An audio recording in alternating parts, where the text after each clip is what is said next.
ఎందుకు నేను చెప్తున్నానంటే, ఏలియా అంటాడు, పోయి చూసిరాపో అంటే సముద్రం దగ్గరికి వెళ్ళి అలా చూసొస్తాడు సేవకుడు, దాసుడు చూసొచ్చి అంటాడు, అయ్యా ఏమీ లేదయ్యా, ఏమీ లేదా?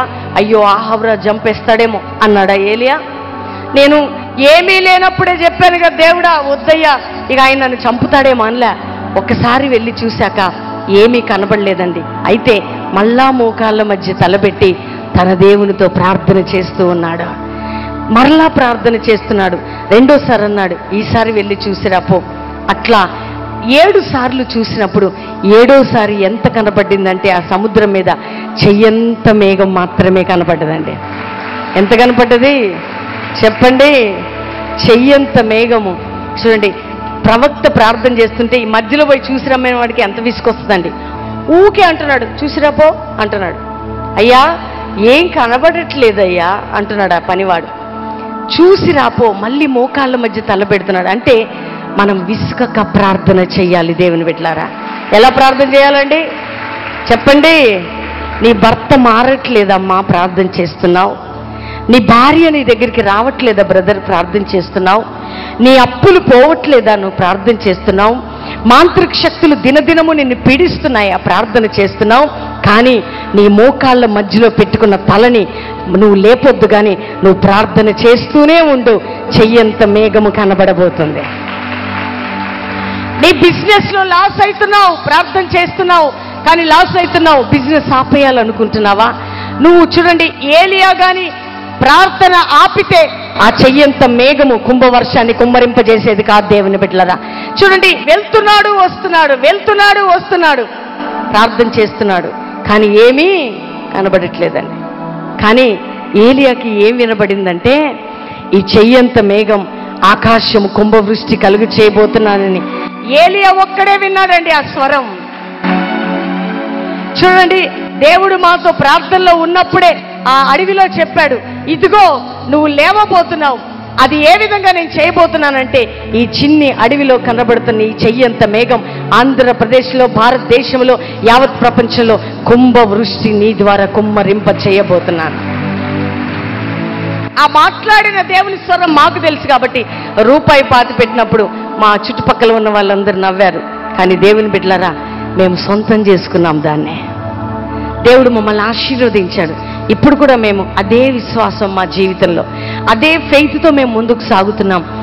అప్స్ అండ్ డౌన్స్, వ్యతిరేకతలు, ఇబ్బందులు, పోరాటాలు మా యొక్క సేవా జీవితంలో ఎదురవుతున్నప్పుడు మేము గుర్తుపట్టేది ఏంటంటే, ఈ చెయ్యంత మేఘము కుంభ సృష్టిని ఏ విధంగా కుమ్మరించిందో, ఈ యొక్క పరిచర్య కుంభ వర్షమును మా యొక్క మొదటి శతాబ్దం యొక్క ఏ అద్భుతాలు జరిగాయో, ఈ కడవరి ఉద్యములు అంతకంటే బలంగా జరగబోతున్నాయి దేవుని బిడ్డలారా. ఎందుకంటే ఆ స్వరాన్ని విన్నాం, కానీ ఆ స్వరము కంటికి కనబడలేదు, చెవులకు వినబడలేదు. కానీ దేవుడు వాగ్దానం చేసిన దేవుడు, నమ్మదగిన దేవుడు, తప్పకుండా తన సేవకులను, తన ప్రజలని అందరి ఎదుట సిగ్గుపరచకుండా నిలబెట్టే దేవుడే సర్వశక్తి కలిగిన మన దేవుడు. దేవుని బిడ్డలారా, కొన్నిసార్లు అనుకుంటాం ప్రార్థన ఆగిపోతుంటుందండి, నిరుత్సాహం వచ్చేస్తుంటుంది, కృంగిపోతూ ఉంటాం. ఈ పనివాడు కూడా, ఈ యొక్క దాసుడు కూడా, ఎన్నిసార్లు వెళ్ళాలయ్యా, అక్కడ ఏం కనబడట్లేదు. పొయ్యి రమ్మంటున్నావు, తల పెట్టుకుంటున్నావు, పొయ్యి రమ్మంటున్నావు, నీ తల మోకాళ్ళ మధ్య పెట్టుకుంటున్నావు. ప్రార్థన చేసే వారికి విసుకొస్తుందండి, అడిగి అడిగి విసుకొస్తుంది, విజ్ఞాపన చేసి చేసి విసుకొస్తుంది. కానీ బైబిల్ ఏం చెప్తుందంటే, నువ్వు ప్రార్థనలో విసుకొద్దు అని మాటి మాటికి న్యాయస్థుడైన నీ న్యాయాధిపతికి మొరపెడితే ఆయన త్వరగా నీకు న్యాయం తీర్చబోతున్నాడు.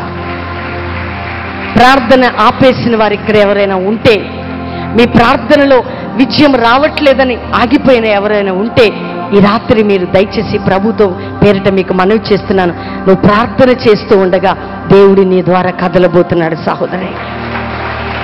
నువ్వు ప్రార్థిస్తున్నప్పుడు నీకు ఏమి కనబడట్లేదు, నువ్వు అనుకుంటున్నావు ఏం కనబడట్లేదయ్యా అనుకుంటున్నావు, కానీ నువ్వు ప్రభు నీతో వాగ్దానం చేస్తున్నాడు. నువ్వు చేసే మొర ఆ యొక్క మహిమ కలిగిన ఆయన సింహాసనమును కదిలిస్తుంది. నీ మొర పరలోకాన్ని కదిలిస్తుంది. నీ మొర పరలోకం యొక్క శక్తిని భూమి మీదకి తీసుకొని రాబోతుంది. అది ఏలియా మొర. దేవుని బిడ్డలారా, ఏలియాట మనవలే మానవ స్వభావము కలిగిన వాడే మోకాళ్ళ మధ్యలో తల పెట్టుకొని నడుము వంచుకొని తన దేవుని ఎదుట మొర పెడుతున్నాడు. 7వ మారు వెళ్ళి చూసి రమ్మన్నప్పుడు 6 మార్లు చూశాడండి. 7వ మారు కనపడ్డది ఏంటంటే చెయ్యంతా మేఘము. నీ ఆత్మీయ జీవితంలో చెయ్యంతే ఉందా? నీ సేవా జీవితంలో కొద్దిపాటే ఆత్మలు వస్తున్నారా? ఒకవేళ నీ బిజినెస్లో కొద్దిగా కనబడుతుందా? ఎంత ప్రార్థన చేసినా చెయ్యంత బ్లెస్సింగ్సే నీకు కనబడుతున్నాయా? అయితే నీకు శుభవార్త, నీ జీవితంలో ఒక వర్షపు ధ్వని రాబోతుంది. సహోదరి సహోదరుడా, ఒక అద్భుతమైన విజయాన్ని తీసుకొని రాబోతున్నా. దేవుడు చెయ్యలేనిదంటూ ఈ భూమి మీద ఏదీ లేదు. దేవుని బిడ్డలారా, ప్రార్థన అనేది ఆపటానికి సాతాను అంటది, ఎందుకు ప్రార్థన చేస్తావు, ఆపేసేయి అంటది. దేవుడు అంటాడు, నీ ప్రార్థన, ప్రతి ప్రార్థనకి, నీ ప్రతి కన్నీటి బాష్ప బిందువుకి అవన్నీ కూడా నా కవ్వెళ్ళలో దాచుకున్నాను. ఆయన ద్వారం తెరిస్తే మూసేవారు ఎవరు కూడా లేరు, ఆయన మూస్తే తెరిచేవారు ఎవరు కూడా లేరు. దేవుని బిడ్డ, ఈ లోకంలో అపవాది ఎన్ని రీతులుగా నీ బ్లెస్సింగ్స్ని, నీ ఆత్మీయ జీవితాన్ని అడ్డుకోవాలని ప్రయత్నించినా వాడు శక్తి లేనివాడు. దేవుని బిడ్డలారా, ఎవరండి చెప్పండి? ఇప్పుడు ఏ శక్తులైతే నిన్ను పీడిస్తున్నాయో, ఏ మాంత్రిక ప్రయోగాలైతే నీ మీద ప్రయోగం చేసి బలహీనపరుస్తున్నాయో, ఒకానొక రోజు వాటిని అణిచివేసే సాధనంగా దేవుడు నిన్ను వాడుకోబోతున్నాడు. ఎక్కడ నువ్వు ఫెయిల్యూర్ అయ్యావో అక్కడనే దేవుడు లేపబోతున్నాడు. ఎందుకంటే నువ్వు దేనిని నమ్మాలంటే, ఇప్పుడు నీకు కనబడట్లేదు కానీ కుండపోత వర్షం ఏ విధంగా కుమ్మరించబడుతుందని ఏలియా ద్వారా చెప్పినట్లు ఒక బలమైన కార్యము నీ కుటుంబంలో, నీ జీవితంలో జరగబోతుందని అదే దేవుడు నీతో మాట్లాడుతున్నాడు. సహోదరి, ఈ రోజుల్లో ఏమైపోతుందంటే విశ్వాసం కొదవైపోతుందండి. విశ్వాసం చాలా తక్కువైపోతుంది ప్రజలకి. నిజంగా దేవుని సన్నిధిలో మీకు చెప్తున్నాం, ఈ సేవా జీవితంలో మా ఫెయిత్ ప్రతిక్షణం పరీక్షించబడుతుంటుంది. దేవుడు మమ్మల్ని టెస్ట్ చేస్తున్నప్పుడు, విశ్వాసంలో ఆ డెప్త్లోకి నడిపిస్తున్నప్పుడు, మేము ఎవరి మీద ఆధారపడకుండా దేవుని మీద ఆధారపడుతున్నప్పుడు మేము దేవుని కార్యాలు కళ్ళతో చూస్తుంటాం. అప్పుడు మాకు అనిపిస్తుంటుంది, ప్రభువు మాతో నడుస్తున్నాడు, మాకు భయమో లేదు. చూడండి, అన్నీ ఉండి మనం సేవ చేయటం కాదు, అన్నీ ఉండి మనం పని చేయటం కాదు, కానీ అన్నీ ఏమీ లేకపోయినా దేవుని మీద ఆధారపడి చేయటం ద్వారా దేవుడు మనతో ఉన్నాడని రుజువైతే. దేవుని బిడ్డలారా, చూడండి, అక్కడ అన్నీ ఉండి ప్రకటించట్లేదు ఏలియా, కానీ ఏమీ లేకపోయినా ప్రకటిస్తున్నాడు. ఎందుకంటే తాను నమ్ముకున్న దేవుడు ఎవరో ఏలియాకు తెలుసు. కాబట్టి నీకు కూడా తెలియాలి, నువ్వు నమ్ముకున్న దేవుడు సర్వశక్తి కలిగిన దేవుడు. ఆయన బాహుబలము తక్కువ కాలేదు. సహోదరి సహోదరుడా, ఎప్పుడైతే నువ్వు దేవుని శక్తిని తక్కువ అంచనా వేస్తావో ఆటోమేటిక్గా నువ్వు బలహీనమైపోతావు. నీ ప్రార్థన ఆగిపోతుంది. నీ భర్త మూర్ఖత్వం కన్నా, నీ భార్యలో మూర్ఖత్వం కన్నా, నీ అప్పుల పోరాటం కన్నా, ఈ లోక సంబంధమైన శక్తుల కన్నా, మాంత్రికుల ప్రయోగాల కన్నా, క్యాన్సర్, ఎయిడ్స్, అన్ని రోగాల కన్నా బలమైన శక్తి ప్రభువైన యేసు శక్తి. అది నువ్వు నమ్మినప్పుడు నువ్వు చూస్తావు. ఏం చూస్తావంటే నీ ప్రార్థనలో పోరాడుతూనే ఉంటావు. ఏమైతుంటావండి? ప్రార్థనలు ఏం చేయాలి? నలిగిపోయాడు ఏలియా. మోకాళ్ళ మధ్యలో తల పెట్టుకుని విజ్ఞాపన చేస్తున్నాడు. ఎప్పుడైతే చెయ్యంత మేఘం వచ్చిందో కొద్దిసేపటికి ఏమైపోయిందండి? చిన్న మేఘం పెద్ద వర్షాన్ని తీసుకొస్తుందా? చెప్పండి అమ్మా, చెప్పండి. చిన్న బిజినెస్ మ్యాన్ నేను దేశానికే గొప్ప వ్యక్తిని అయిపోతాను అనుకుంటాడా? చిన్న సేవ ప్రపంచంలోకి వెళ్ళిపోద్దని అనుకుంటారా? కానీ ఎప్పుడైతే అనుకుంటారో నువ్వు అన్నదాన్ని దేవుడు చేస్తాడా. అందుకని నీ నాలుకలోనే పెట్టాడు జీవ మరణములు. నీ నాలుక ఏదైతే నీ నాలుక విప్పి మాట్లాడతావో అదే జరుగుతుంది. జాగ్రత్త. అందుకని నీ నాలుకలో ఏమనాలంటే విస్తార కార్యాలు జరగబోతున్నాయి. దేవుడు గొప్ప కార్యాలు చేయబోతున్నాడు. చచ్చిన వారు లేవబోతున్నారు, గుడ్డివారు చూడబోతున్నారు, మూగవారు మాట్లాడబోతున్నారు, అంగహీనులు గంతులు వేయబోతున్నారు, డెడ్ బాడీస్ రైజ్ కాబోతున్నాయి, సిటీని సొంతం చేసుకోబోతున్నాం, భారతదేశాన్ని సొంతం చేసుకోబోతున్నాం, ఆంధ్రప్రదేశ్ సొంతం చేసుకోబోతున్నాం. ఇది రాబోవు దినాల్లో జరగబోతుంది. ప్రతి సేవ ద్వారా దేవుని బిడ్డలారా, కల్వరి ద్వారానే కాదు, ప్రతి సేవ ద్వారా. ఇది చేయకుండా సాతాను ఈ రోజుల్లో ఏం చేస్తుందంటే నిన్ను బలహీనపరుస్తుంది సహోదరుడా. కొన్నిసార్లు నీ దగ్గరకు వస్తున్న ప్రజలని, నీ దగ్గరకు వస్తున్న బ్లెస్సింగ్స్ని, నీ దగ్గరకు వస్తున్న ఆరోగ్యాన్ని, నీ దగ్గరకు వస్తున్న ఆశీర్వాదాల్ని వాడు సాతాను దొంగిలించడానికి ప్రయత్నిస్తున్నప్పుడు నువ్వు రోషం కలిగి ఏలియా వలె ప్రభు కోసం నిలబడాలని ఈ రాత్రి దేవుడు నిన్ను లేపుతున్నాడు. ఆగిపోతారా సాగిపోతారా చెప్పండి? ఆగిపోను నేను, సాగిపోతా నేనని పాట పాడుతుంటారు. సాగిపోతాను నేను, ఆగిపోను నేను పాడుతుంటారు. యుద్ధము యెహోవాదనే పాట పాడుతుంటారు. ఏదైనా జరగగానే ఎందుకు ప్రభువా నాకే జరిగింది, ఎందుకయ్యా నా మొర వినట్లేదా?